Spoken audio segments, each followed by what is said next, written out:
ये आज step by step और अलग अलग टाइप का हैंड का पिक्चर बना रही हूँ। तो ये स्टेप बाय स्टेप मैंने इसलिए बनाया ताकि बच्चे को ये समझ में आए कि ड्राइंग कितना इजी है, थोड़ा सा इंटरेस्ट आए उसमें।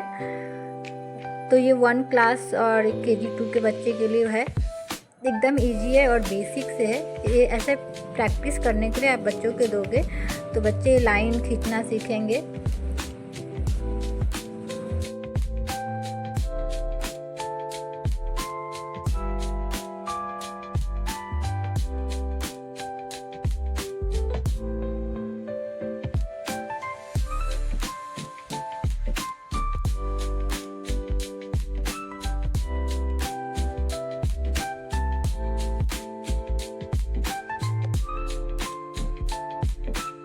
अलग अलग तरीके से अपने हिसाब से लाइन खींच के हैंड का शेप कैसे बनाएंगे या हैंड होता कैसे है, ये बच्चे को इससे समझ में आएगा।